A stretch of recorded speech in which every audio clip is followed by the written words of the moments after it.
Ils s'appellent Max, Shania, Steve, Elite, Touilly, Marble, Kaya, Walker ou encore Vulcain. Ce sont tous des animaux de compagnie, qu'ils soient chiens ou chats, mais d'un tout nouveau genre.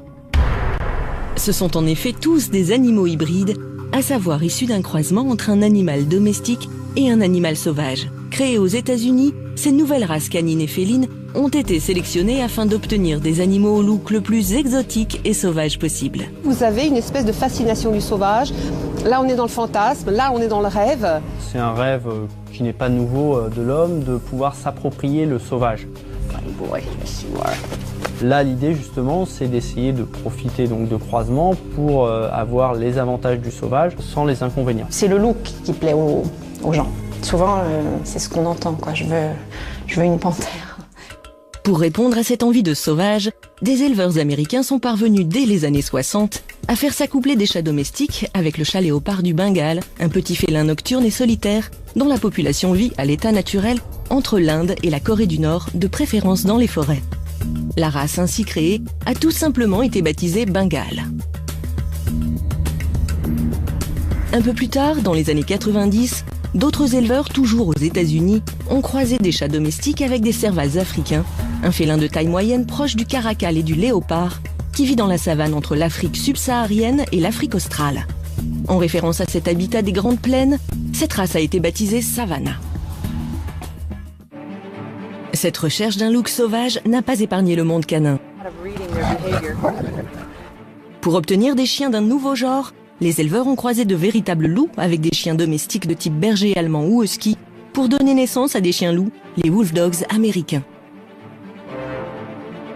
Et étonnamment, pour arriver à ces hybridations, aucune manipulation génétique n'a été nécessaire. Proches génétiquement de leurs cousins sauvages, ces chiens et chats domestiques ont pu se reproduire par voie sexuée, ou du moins les y a-t-on contraints. Mais cette proximité autorise-t-elle à croiser entre elles des individus dont les lignées se sont séparées il y a des milliers, voire des millions d'années? L'homme, qui a toujours sélectionné les espèces à son profit pour l'agriculture ou l'agrément, est-il cette fois allé trop loin? L'hybridation divise et soulève des questions à la fois scientifiques et éthiques. On joue un petit peu les apprentis sorciers puisqu'on a cette capacité de maîtriser le vivant aujourd'hui et de faire des mélanges comme bon nous semble. Vous voulez avoir un lien avec le monde sauvage, très bien, mais pas dans votre salon. On est allé trop loin. Posséder de tels animaux est-il par ailleurs sans risque? Peut-on vraiment les domestiquer? Hybrides, nouveaux animaux de compagnie ou nouveaux monstres créés par l'homme?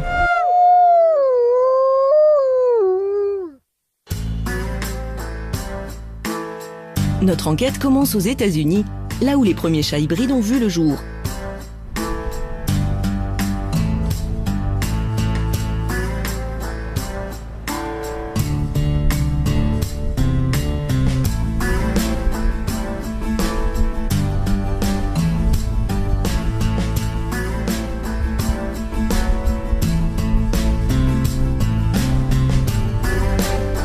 Deborah Johnson s'est installée dans une ancienne ferme pour y élever des chats bengales et Savannah.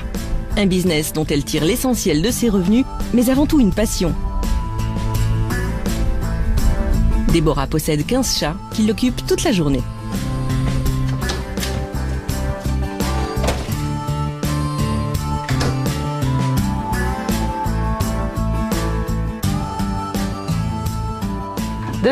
Ça, c'est mon mot égyptien, Isis. Elle est très très douce. On ne connaît toujours pas leur origine exacte, mais on en a retrouvé momifiés datant de l'Égypte antique. Ce sont des chats extrêmement intelligents. Et voilà mon chaton, Savannah. Elle a 15 semaines. C'est encore un bébé, mais ce sera ma prochaine femelle reproductrice. Ceux-là, ce sont des Devon Rex. Mais plus couramment, on parle d'eux comme de chats aliens aux pattes de singe, parce qu'ils sont capables d'ouvrir toutes sortes de choses, comme les Savannah. Ils ont quasiment des doigts humains.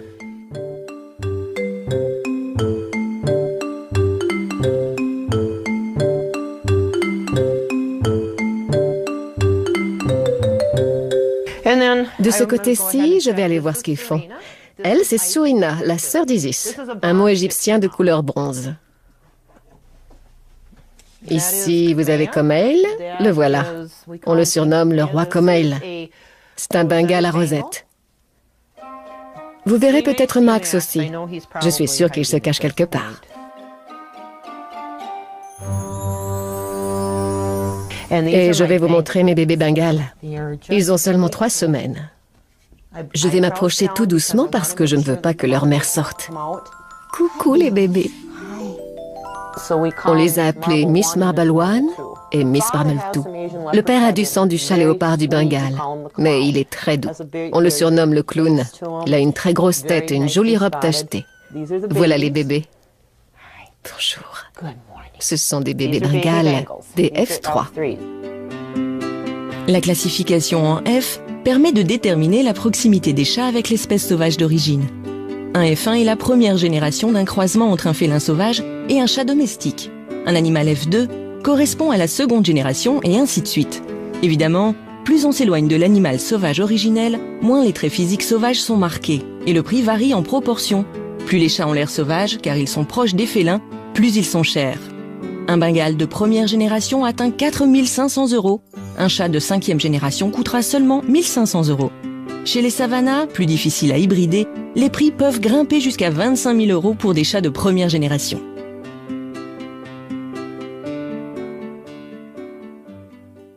Ils ont un peu de sang de chat léopard du Bengale en eux, un pourcentage infime. Le père, Carrie, en a plus. Ces femelles en ont peut-être 5 à 7%, pas plus. Alors que le père doit avoir 25% de chat léopard du Bengale en lui. Mais ce qui est bien avec lui, c'est qu'il est très doux. Quant à mes femelles, ce sont d'excellentes mères. Oui, vraiment excellentes.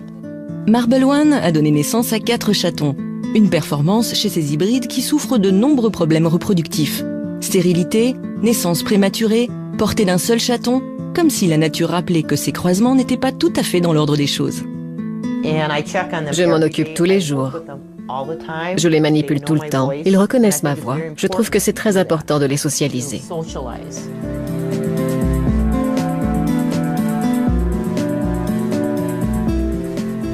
Mais avec les hybrides, la socialisation ne fonctionne pas toujours. Regardez, voilà Max.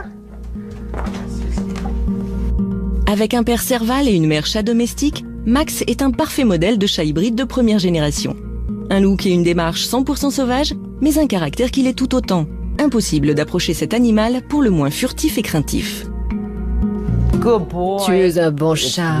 C'est très compliqué d'obtenir un F1 comme celui-ci. Tu es un bon chat.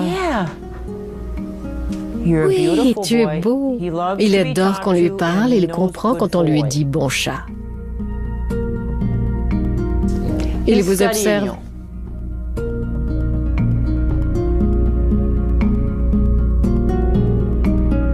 Pour l'acquérir, Debbie n'a pas hésité à débourser 23 000 $, sans aucune garantie de retour affectif sur investissement. Quand je l'ai eu, il avait 6 mois. On ne pouvait pas l'approcher. Il m'a fallu 2 ans pour le rassurer, pour lui faire comprendre que les humains ne lui voulaient pas de mal. Salut, Bibi. Celui-là, c'est un Savannah. Il est très athlétique, un peu comme le Bengale.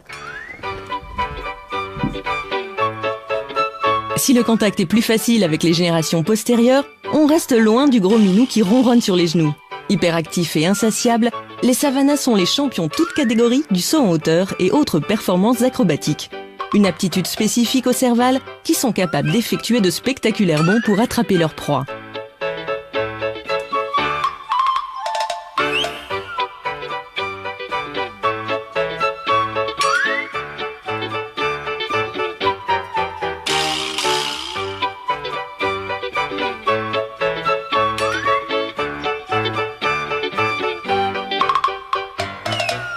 Toujours partants pour jouer, ils sont en revanche plus réticents à être manipulés. Sois gentil. Désolée, attendez. Les gens aiment qu'ils aient un ventre joliment tacheté comme le sien. Voilà, regardez. Elle veut jouer. Ils veulent de belles oreilles. Vous voyez ces petits osselets blancs, comme on les appelle, derrière les oreilles? Elle est très joueuse. Elle est parfaite, il n'y a rien à redire. Elle est tachetée. C'est le critère le plus demandé, les taches. Les oreilles aussi sont importantes. Les siennes sont exactement comme il faut. Je ne sais pas comment vous expliquer, je vais vous montrer. Attends, excuse-moi. Vous voyez ces bandes qui partent des yeux et qui vont jusqu'au bas du lobe des oreilles? C'est aussi un critère. Oui. Leurs pattes sont également différentes. Les gens veulent que le dessous de leurs pattes soit noir, pas rose.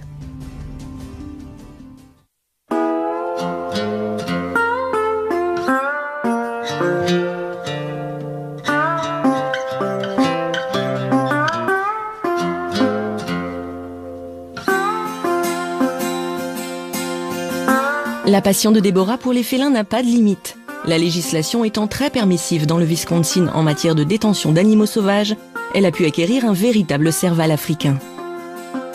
Raja, c'est maman. Viens mon bébé. Elle ne vous attaquera pas, sinon je ne l'aurais jamais prise. Je ne l'aurais pas tolérée. Elle aime bien les étrangers. Raja? Raja? Hello. Coucou. You're all done Tu for es the prête day? pour ta journée? Oh, can you say Tu hi viens to dire Mom? bonjour à maman? Oh, come here. Viens par Say hi ici to dire Mom. bonjour. It's okay. Ça va? Tout va bien. Tout va Everything's bien. okay. Yeah. Everything's okay. Bonne Good fille. girl. Good. Hi, Kalani. Salut Clony. C'est la sœur de Comel, un Bengale tacheté. Elle aime être dehors. Elle est copine avec Raja. T'es une bonne fille. Oui, toi aussi, Clony. T'es une bonne fille. Oh, please. Raja, s'il te plaît. Raja. Elle n'est pas méchante. Okay, you two. Arrêtez tous les deux. Là, tu l'as cherché. Elle l'a cherché après, forcément.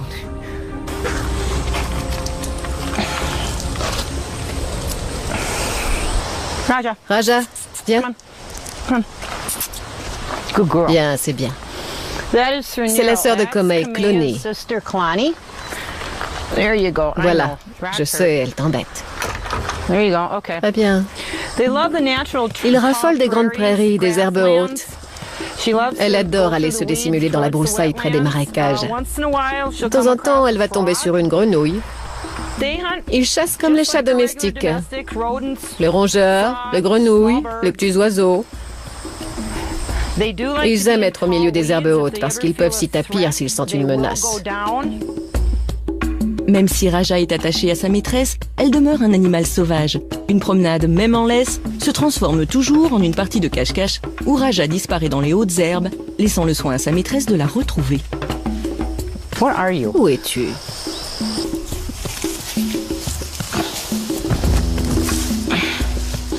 Raja? Hey, baby Allez, girl. viens ma fille, sors de là. We're gonna get you out of these tall weeds. Un comportement totalement normal, puisque c'est la stratégie de chasse des servals.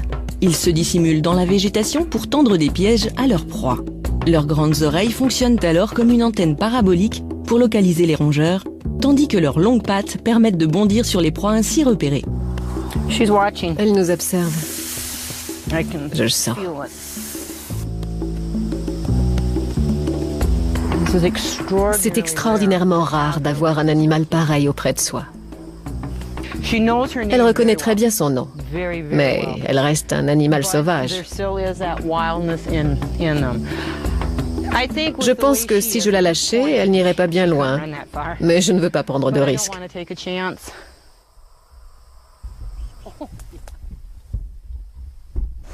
J'aime la rassurer. J'imagine que vous êtes la seule personne à avoir établi une telle relation avec elle. Oui, Et votre mari? non. This is play. T'es une dure à cuire. Hein. Ça va, on a compris, t'énerve pas. Not me, them. Goofball. Non, tout va bien. Le sifflement, c'est parce qu'elle vous a vu. Sinon, vous avez pu constater qu'elle me respecte. Les experts estiment qu'il y aurait près de 20 000 servals détenus en captivité sur le sol américain. Des félins sauvages maintenus en cage pour le simple plaisir de posséder un animal hors du commun ou pour servir à des programmes de reproduction qui peuvent se révéler très lucratifs. Mais un serval est-il vraiment à sa place, enfermé dans une cage de quelques mètres carrés? Ce qu'on voulait faire, c'était garder le caractère doux et la personnalité d'un animal domestique, mais en y apportant une touche exotique, comme ses oreilles, et surtout une intelligence supérieure. Et c'est ce qu'on a fait.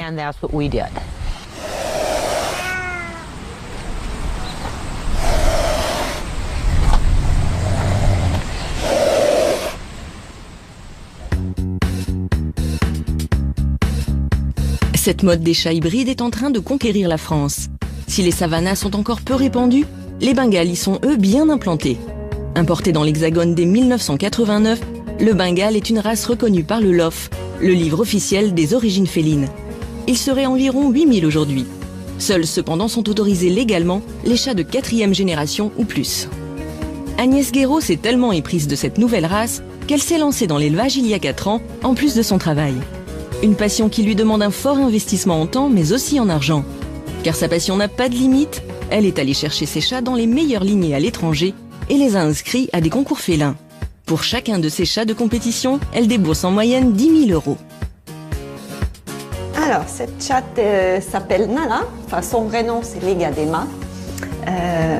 Et donc c'est une petite femelle qui a 7 mois et demi. Donc cette petite chatte est très très belle. Elle a déjà gagné pas mal d'expositions puisqu'elle est des junior winner. On les a fait venir des États-Unis. C'est le berceau de la race. Oh mon pépé, mon pépé. On peut passer des heures à le regarder, on ne s'en lasse pas. On rentre, parfois on se dit mais qu'est-ce qu'il est beau. Oh, oui. On rentre à la maison et on est surpris de les avoir à soi, quoi, de voir ces chats-là magnifiques. C'est toujours un plaisir, je veux dire, après des années, je les regarde et ils me plaisent toujours. C'est une passion, quoi. Ils sont superbes. Superbe, certes. Et surtout plein de vie. Gare au bibelot et au mobilier fragile. Là, en pleine activité. C'est rien. Voilà. Non.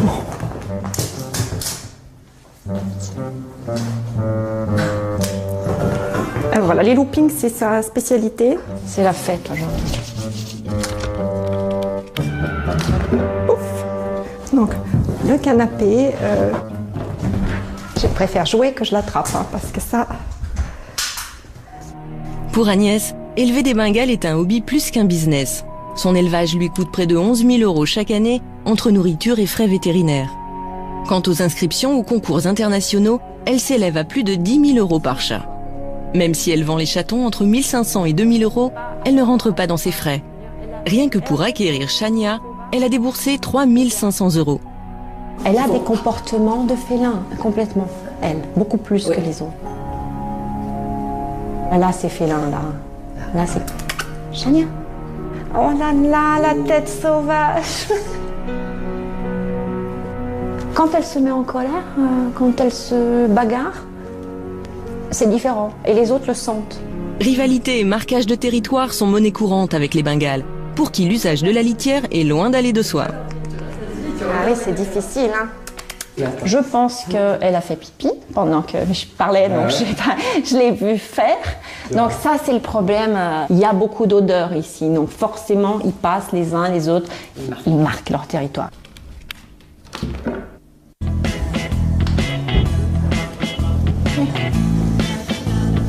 Impossible pour autant de les laisser gambader dans le jardin, là où le marquage de territoire serait moins incommodant. Les Bengales s'échappent volontiers et réintègrent rarement leur domicile une fois dans la nature. Bah oui. Ménage régulier, meubles à protéger, balades en laisse, ces chats demandent énormément d'attention, et ce, dès la naissance. Très important chez le Bengale, hein, la sociabilisation. Tout se joue pendant les 3 premiers mois, je veux dire. C'est le rôle de l'éleveur. Quand ils naissent à la maison, ils sont dans notre chambre, ils sont habitués aux humains, On les manipule tous les jours, au bruit de la maison, l'aspirateur, tous les bruits, de toute façon, à ce qu'ils soient complètement sociabilisés. Et si ça a été mal fait, on ne récupère pas. Je vous montrerai un exemple de ma première chatte qui a été importée d'Allemagne. J'ai jamais récupéré, elle a 4 ans. Elle a peur, la pauvre. Donc ça c'est Darjeeling. Et donc qui est un petit peu sauvage. Alors elle est adorable, hein. Elle n'est pas du tout agressive, du tout. Elle a juste un peu peur. Viens Darji, viens Darji. Elle est très timide, ouais, elle est très timide. Viens ma chérie. Donc voilà, regardez, voyez, elle a peur. Ah, biche. Elle n'est pas rassurée, donc on ne les met pas. Donc je la prends peu parce qu'en fait, je ne veux pas la mettre mal à l'aise. Donc elle est... Attends, Jim. Mais elle est super copine avec Walker. Détruit. Tous les éleveurs ne consacrent pas autant de temps à leur portée de chatons cagnès. Parce que les Bengales sont à la mode, nombre d'éleveurs peu scrupuleux les produisent littéralement en série. Ils vendent alors des chatons qui ne seront jamais adaptés à la vie domestique. La situation devient donc ingérable.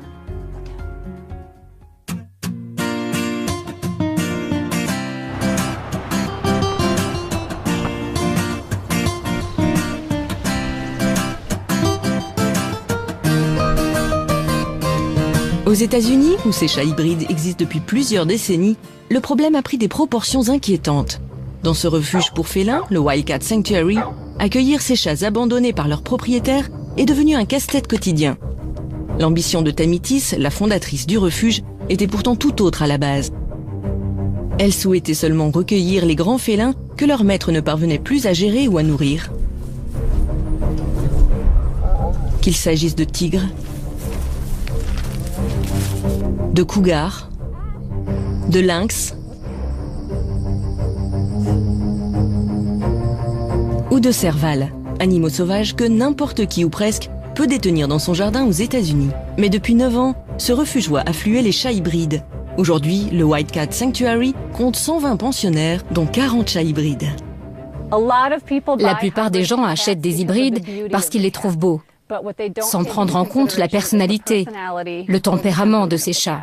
Ici, on dit souvent en plaisantant, on ne se marie pas avec quelqu'un pour son physique. Ce genre de mariage ne dure pas.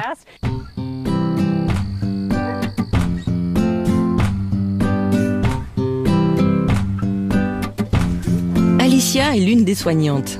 Elle connaît l'origine de tous les chats hybrides du refuge. Tous nos enclos sont équipés d'un sas de sécurité pour éviter que les animaux ne s'échappent. N'étant pas vaccinés contre la rage, nous ne sommes pas autorisés à entrer dans les cages. Celui-là, c'est Hilo ou Hilo. C'est un Savannah de première génération. Un croisement entre un serval et un chat domestique. Il s'entend plutôt bien avec les autres chats, mais il peut être sournois parfois, ce qui fait que je l'ai toujours à l'œil.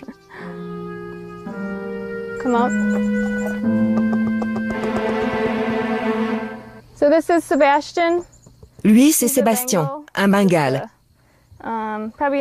C'est probablement un F3, voire un F4. Le plus souvent, on ne leur trouve pas de famille adoptive parce qu'ils font leurs besoins en dehors de leur litière, ou encore parce qu'ils sont agressifs avec les autres chats.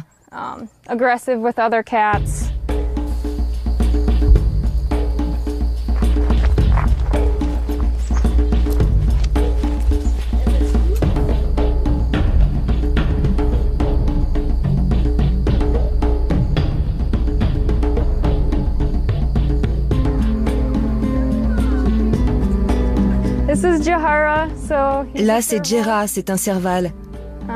Il appartenait à un particulier dans le Wisconsin. Sa propriétaire avait aussi des Bengales, donc on suppose que son plan à l'origine était d'élever des Savannahs de première génération pour les vendre. Mais Jera s'en est pris à elle. Au début, il se montrait plutôt amical avec sa maîtresse, elle rentrait même dans sa cage, mais au fil du temps, il est devenu de plus en plus agressif envers elle et il s'est mis à l'attaquer. Alors elle a décidé de le placer chez nous pour qu'il puisse retrouver une vie d'animal sauvage.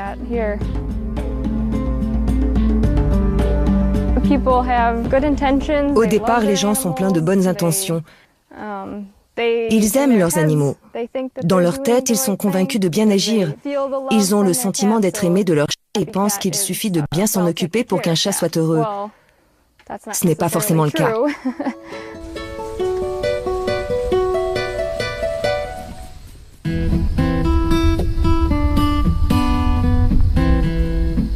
Chaque jour, il faut nourrir ces populations d'hybrides abandonnés. Pour cette association qui ne vit que des dons privés, c'est un travail et un budget conséquent. Ça représente environ 55 kilos de viande par jour. Ça va des cuisses de poulet aux morceaux nobles du bœuf, en passant par des proies comme les rats, les lapins ou les souris.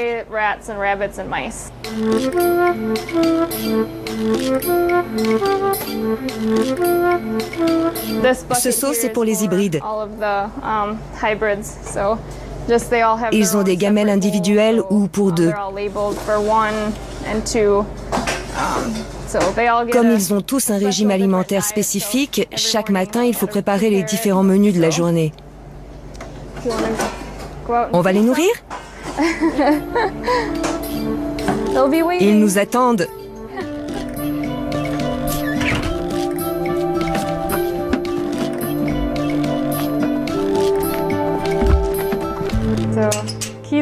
Kisa est une F1. Elle adore le poulet. Elle va revenir. Elle est sauvage. Vous voyez nourrir un chat comme ça chez vous? Cette jeune Savannah est indomptable. Très agressive vis-à-vis des autres chats de l'enclos quand il s'agit de manger, elle doit être nourrie la première et se cache des regards pour engloutir ses rations quotidiennes. Son voisin n'est guère plus partageur. Celui-là, on est obligé de le mettre dans une cage à part pour le nourrir parce que si on ne faisait pas ça, il volerait la nourriture de tous les autres. J'ouvre la trappe, il s'avance, je referme, celle-là est un peu rouillée. Ensuite, je la coince avec un bâton parce qu'il serait encore capable de la soulever et de se faufiler. Autre type d'hybride moins répandu, ce chat de jungle est issu du croisement entre un chat domestique et un chausson, un félin dont la population vit entre l'Égypte et l'Asie du Sud-Est. 2 fois plus gros qu'un chat domestique, ce félin est en voie d'extinction dans certaines régions du monde.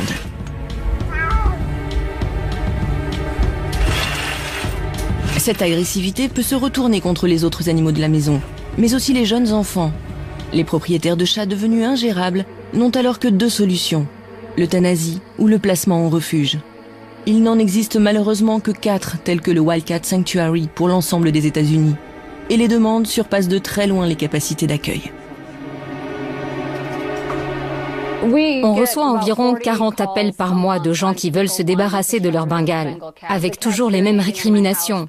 Mon chat fait pipi dans la maison, mon chat urine sur mon mari, sur les meubles, il a mordu mon petit ami. Le problème le plus fréquent, c'est qu'ils urinent partout.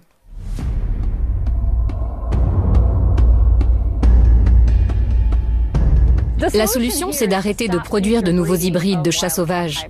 On a suffisamment de chiens et de chats domestiques merveilleux.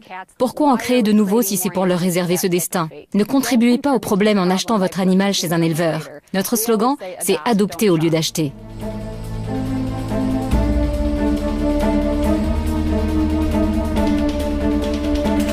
Les refuges américains ne sont pas les seuls à tirer la sonnette d'alarme.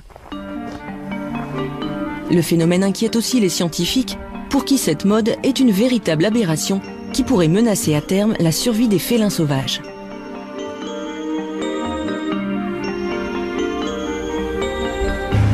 Bonjour. Grégory Breton, qui parcourt le monde pour recenser les espèces félines dans leur milieu naturel, travaille en étroite collaboration avec les douanes qui lui remettent régulièrement des individus issus du trafic d'animaux sauvages.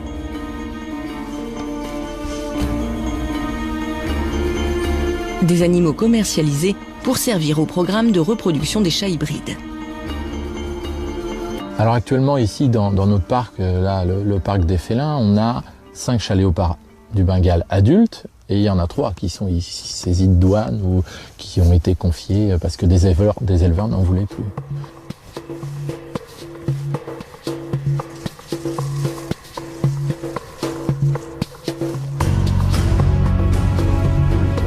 c'est devenu une espèce très convoitée pour un commerce d'animaux, parce que, malheureusement pour lui, il peut s'hybrider avec le chat domestique.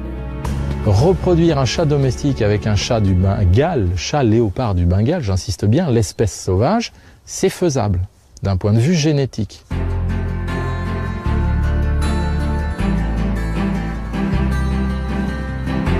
Parce qu'ils sont génétiquement proches, les félins peuvent s'accoupler et avoir des petits. Mais il ne s'agit pas pour autant de sélection naturelle. Ce que l'on fait, c'est qu'on force les animaux à avoir des petits qui n'ont rien à voir.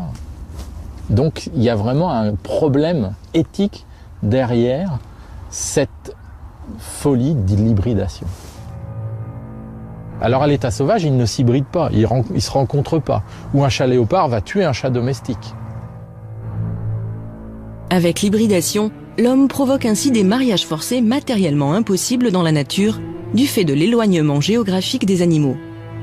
En effet, vivant sur des continents séparés par des océans, ni les chats léopards asiatiques ni les servals africains n'auraient jamais pu rencontrer des chats domestiques américains. Ce n'est pourtant pas la première fois que les hommes tentent des croisements avec des espèces géographiquement éloignées. Alors l'homme a essayé des choses, il a essayé d'hybrider le tigre avec une lionne, ou un lion avec une tigresse, un léopard avec un jaguar. On a montré que ça fonctionnait, à la fois à l'époque de l'Antiquité, les cirques romains, les grandes ménageries princières, ou dans les parcs zoologiques au 19e et début du 20e siècle. Aujourd'hui, seuls quelques parcs zoologiques chinois ou russes se prêtent encore à ce type d'expérience. Un lit-ligre, fruit d'un père lion et d'une mère mi-lion, mi-tigre, vient de naître dans un zoo sibérien. Mais la plupart des zoos occidentaux refusent désormais catégoriquement ces hybridations pour se consacrer plutôt à la défense des espèces en danger. Et pour les sauvegarder, il est primordial de ne pas mélanger leurs gènes. Le chat léopard, c'est une espèce de félin parmi les 36 espèces sauvages. Et d'un point de vue évolution, il a divergé de la lignée du chat sauvage il y a 6 millions d'années. L'homme, lui, il a domestiqué le chat sauvage africain, et seulement le chat sauvage africain, il y a à peu près 4000 ans. En Égypte, à Chypre, en Mésopotamie. Donc aujourd'hui, des gens prennent des chats domestiques, les hybrident avec des chats léopards, donc c'est complètement contre nature. C'est comme si moi, je décidais demain d'avoir une copine bonobo, qu'on ait des petits et qu'on les garde. D'un point de vue éthique, on ne s'accouplerait jamais avec un grand singe, bonobo, chimpanzé ou gorille. C'est quelque chose qui nous paraît complètement fou. Une comparaison hasardeuse? Hélas non. Il y a 6 millions d'années, les homininés se séparent en deux branches distinctes, les paninés, ancêtres des bonobos et des chimpanzés, et Homo sapiens, l'ancêtre de l'homme. 6 millions d'années, soit l'époque de Toumaï, l'être mi-chimpanzé, mi-homme, que certains paléoanthropologues considèrent comme l'une des premières espèces de la lignée humaine. Il y a 6 millions d'années également, les félidés se séparent en deux lignées distinctes. Celle du chat léopard, dont est issu le chat léopard du Bengale, et celle du chat sauvage, l'ancêtre du chat domestique. Quant au serval, il a commencé à évoluer en une lignée distincte il y a 8 millions et demi d'années. La comparaison est pour le moins déroutante. L'homme a-t-il le droit, pour satisfaire ses intérêts ou réaliser ses rêves, d'hybrider des espèces dont le patrimoine génétique a divergé il y a des milliers d'années? Pourquoi par ailleurs réinjecter des gènes sauvages dans des animaux que l'homme a mis des millénaires à domestiquer? Si l'hybridation féline soulève des problèmes d'ordre génétique et éthique, ces chats ne sont pas pour autant dangereux pour l'homme. Ils urinent certes souvent pour marquer leur territoire, se battent pour la nourriture et n'ont qu'une envie, s'échapper. Au pire, ils donnent des coups de griffe. Pas forcément agréables, mais pas mortels. Contrairement à d'autres types d'hybrides, comme les chiens-loups, issus du croisement entre chiens domestiques et loups, aussi appelés wolf dogs. Avec cette nouvelle race, on a fait du meilleur ami de l'homme, le classique chien domestique, obéissant et soumis à son maître, une machine à tuer potentielle. Cette mode de prendre un animal sauvage ou un hybride comme animal domestique ne date pas d'hier. On a commencé à en entendre parler à la fin des années 80 dans le Minnesota, quand on a vu des enfants se faire tuer et de façon répétée. Évidemment, un chien aussi, ça peut vous mordre, mais là, il s'agissait d'un autre type de comportement. Ces enfants étaient tués, pas simplement mordus. Ce chien-loup était une bombe à retardement. Le chien semblait docile d'après la famille du jeune garçon. Les chiens-loups racés sont capables de tuer. Malheureusement, on parle là d'animaux à l'instinct de loup dans un corps de chien. Des animaux qui n'ont pas leur place au milieu des humains dans un cadre domestique. Certains États comme Hawaï ont fermement réagi à ces attaques en interdisant purement et simplement les hybrides. Dans d'autres États comme l'Indiana, posséder un wolfdog n'est soumis à aucune réglementation. La loi américaine est un véritable patchwork au niveau national. Comment réguler une population de chiens-loups qui a atteint, d'après le ministère de l'Agriculture, 300 000 individus? L'éradication pure et simple de ces animaux n'est pas la solution, car il y a wolfdog et wolfdog. Quand on croise un chien avec un loup, on ne sait jamais quelle proportion de l'un ou de l'autre va l'emporter. Au moment de la division cellulaire, il est impossible de prédire quelle part du patrimoine génétique de chaque parent va être transmise à l'individu. Au niveau comportemental, ça va engendrer un sacré bazar. Dans cette loterie génétique, le meilleur comme le pire peut surgir. Dans certains cas, ces croisements donnent naissance à ce que les Américains appellent des low contents, des chiens-loups contenant très peu de gènes lupines.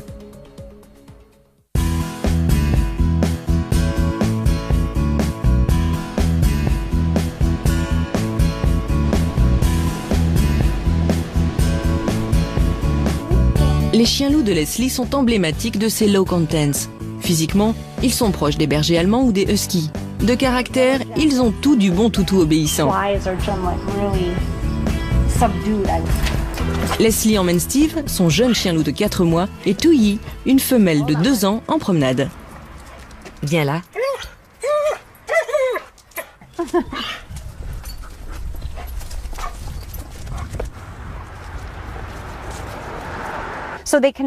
Ils ont dans leur patrimoine génétique des gènes de loup sauvage, de loup gris, de loup roux, de loup argenté ou autres loups du même genre. Ça, c'est pour la partie sauvage du mélange. Et pour l'autre partie, ils ont des gènes de chiens, de malamute, de berger allemand ou de husky. On les prend quand on veut obtenir un chien-loup parce que ce sont les chiens les plus proches du loup génétiquement.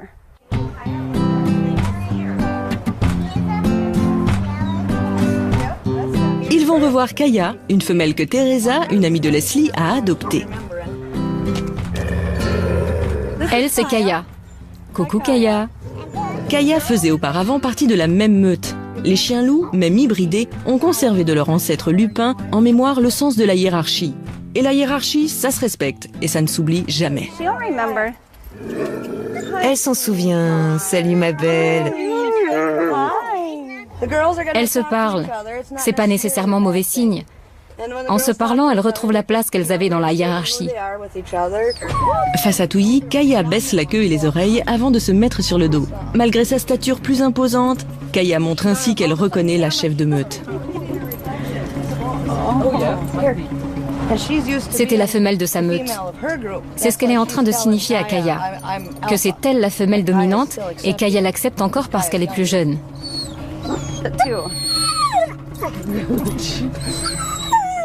Ce sont des chiens de 6e ou 7e génération maintenant. La première génération est à 50% loup et ensuite on croise les chiens entre eux. Ça donne des animaux qui, tout en gardant des caractéristiques du loup, sont beaucoup plus chaleureux avec les humains et pas agressifs. Chez elle, vous retrouverez le museau allongé et un peu pointu, les canines plus grandes et plus incurvées. Elle a les mêmes oreilles plus courtes et moins poilues. Ça évite que les insectes s'y nichent. Sa fourrure est constituée de plusieurs couches. Elle a un poil de couverture long et en dessous, vous pouvez le voir ici, on l'a tendue pour l'été. Elle a un duvet laineux pour l'hiver. C'est une espèce de laine de mouton recouverte d'un manteau doux. Ensuite, les pattes. Elles sont plus fortes que celles d'un chien, avec des pieds plus lourds. Le loup gris doit pouvoir traverser la toundra. Qu'une surface soit marécageuse ou enneigée, ils doivent pouvoir se déplacer dedans. Leurs pieds sont larges et allongés. Ils sont immenses en fait. Ça leur fait comme des raquettes. Pour les puristes, il n'existe qu'un seul et vrai wolfdog, le high content. Des chiens-loups contenant un fort pourcentage de sang loup. De son ancêtre lupin, le wolfdog doit non seulement avoir l'apparence physique, mais aussi le caractère. Viens. Voilà. Mike fait partie de ces passionnés qui ne supportent pas l'approximation. Par fascination pour cette race, il est allé chercher son chien-loup aux États-Unis, dans les élevages les plus réputés, alors qu'il vit en Belgique. Il a refusé de nous communiquer son prix d'achat et nous donne rendez-vous dans un lieu qu'il n'a pas souhaité préciser. C'est un animal qui est apprivoisé, mais ce n'est pas un animal domestique au sens du terme. Un animal domestique n'a plus d'instinct. Mike a choisi de garder l'anonymat pour des raisons qui lui sont propres. Je tiens à garder ma tranquillité.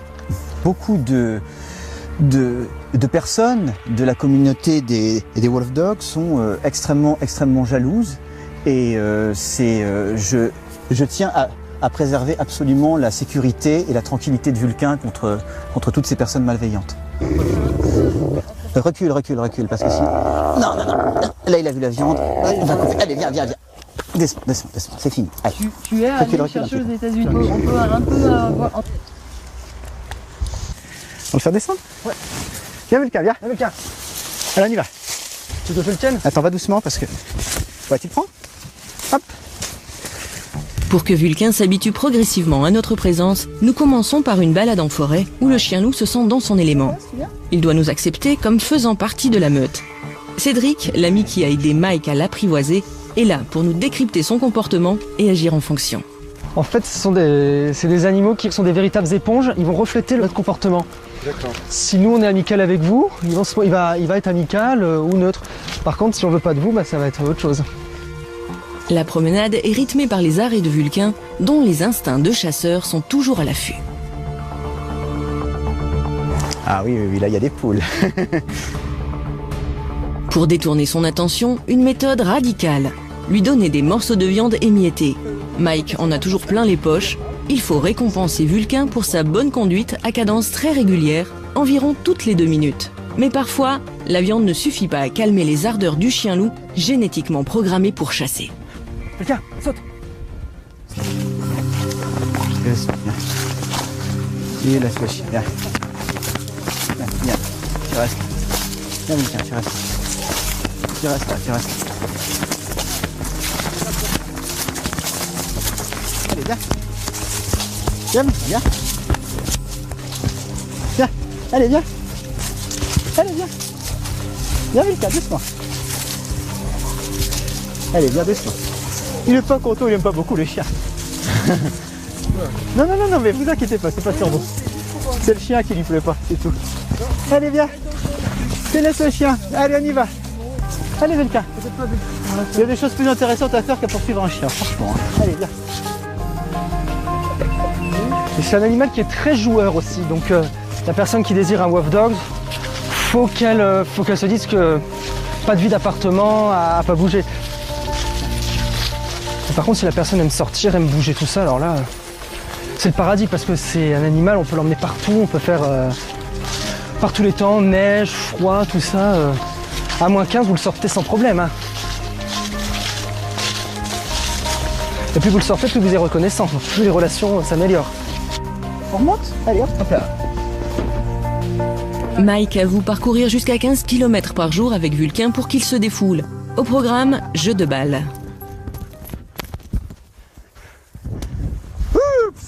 Hop là. C'est bien, Vulcain.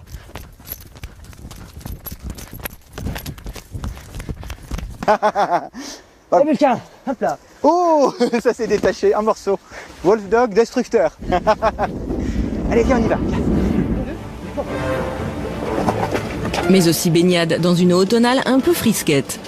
Son maître n'hésite pas à mouiller la chemise. Rien n'est trop beau pour ces chiens-loups qui ont besoin de se défouler et d'être stimulés en permanence.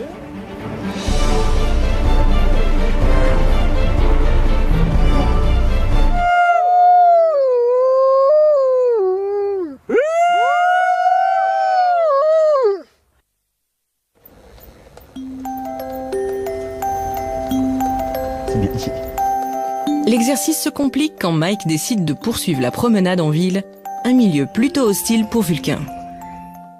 Avec toutes les précautions nécessaires, on évite soigneusement les passants.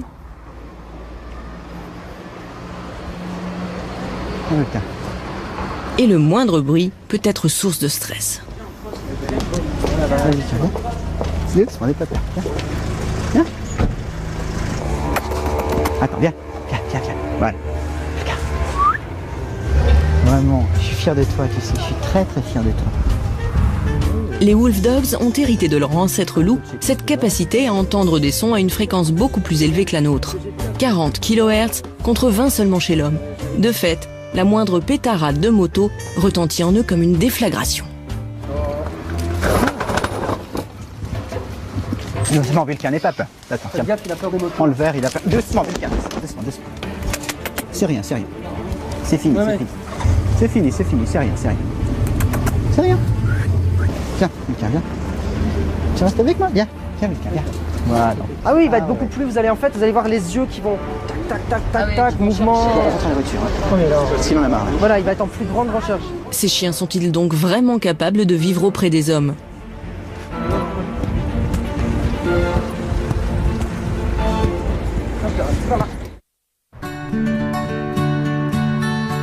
Pour Peggy Callahan, qui étudie le comportement des loups en captivité au Wildlife Science Center, ces hybridations sont en totale contradiction avec la nature même des loups.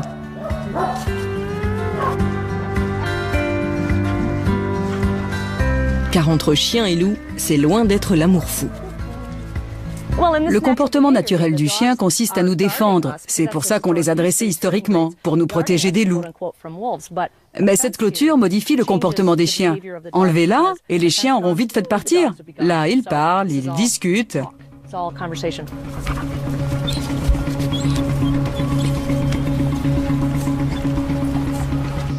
Tout le monde est content. Les chiens pensent bien faire leur boulot et les loups se disent « Un de ces quatre, je vais te dévorer ». Ce qui est intéressant, c'est qu'elle se pose des questions sur ce petit chien. Est-ce qu'il va se soumettre ou pas?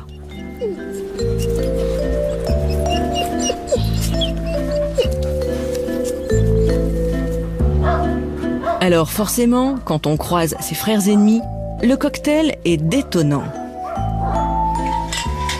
Non. Reste ici. Venez avec moi. Salut. Non. Toi, tu restes là.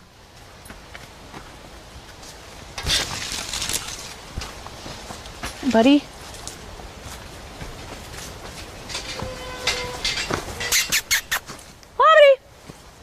Hi guys. Salut vous. Venez par ici. Hi, Coucou. Nelly. What's up? Ça va? Salut toi. Come here. Bien. Hi. Bonjour. Good boy. Come here. C'est bien. Approche-toi. Ces animaux sont des hybrides de chiens et de loups, sans qu'on puisse dire quel pourcentage du chien et quel pourcentage du loup ils ont en eux. Si on regarde leur physique, leur phénotype, on peut observer que la femelle a plus de caractéristiques du chien que le mâle. Elle a un pelage clair, le mâle est plus foncé. Lui a un corps fin, plus proche du loup. Il n'empêche que tous les deux ont tué des chiens alors qu'ils étaient encore très jeunes. Ça, c'est un comportement de loup. Elle avait 4 mois quand elle a tué un chien. Vous imaginez? Un chiot qui tue un chien. C'était un petit chien, mais quand même. Lui avait 6 mois quand il a tué un chien qui jusque-là était son copain. Il connaissait ce chien et pourtant un jour, il l'a tué.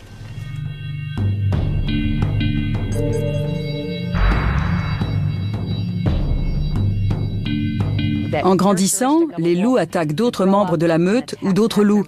C'est un comportement tout à fait naturel pour eux. Les chiens ne se tuent pas entre eux normalement. Ce n'est pas dans leur nature. Alors que c'est naturel pour un loup de tuer un autre loup.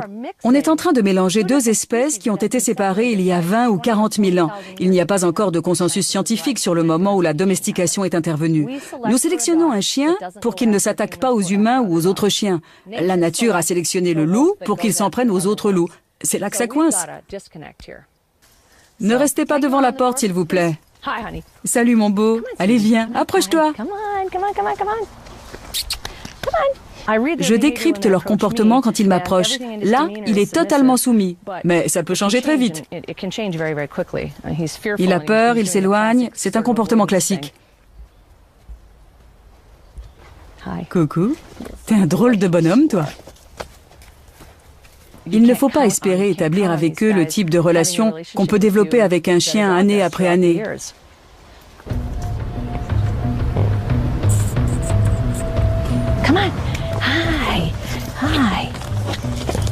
Il a de sacrées canines. Elles sont longues. Elles vont jusqu'à sa lèvre inférieure.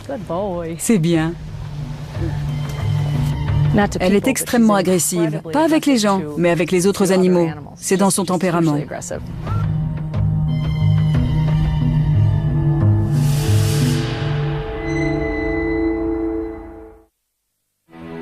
Si l'origine génétique des chiens divise encore la communauté scientifique, elle s'accorde sur un point. Le chien est la première espèce à avoir été domestiquée par l'homme avant même l'apparition de l'agriculture. En croisant un loup et un chien, c'est un peu comme si les hommes d'aujourd'hui recommençaient le lent travail de sélection entrepris par leurs ancêtres du Paléolithique supérieur. Certaines populations de loups se seraient différenciées en fait pour se rapprocher des campements humains et profiter de tout ce qui était déchets. De ce fait, il y aurait une sorte de phénomène d'autodomestication, c'est-à-dire qu'effectivement les loups les moins craintifs vis-à-vis de l'homme étaient ceux qui pouvaient récupérer le plus de nourriture. Puis donc en fait, on a eu dans un premier temps effectivement une sélection sur ce degré de sociabilité vis-à-vis de l'homme. Seuls les animaux qui acceptaient le contact avec les humains ont donc pu être domestiqués. Les autres, bien plus nombreux, ont toujours refusé de se soumettre à l'homme. Ni les chats du Bengale, ni les servals, ni les loups n'ont jamais accepté de vivre avec les hommes. Les hybrides toléreront-ils mieux cette situation ou resteront-ils toujours des animaux sauvages dont le seul rêve est de recouvrer leur liberté ?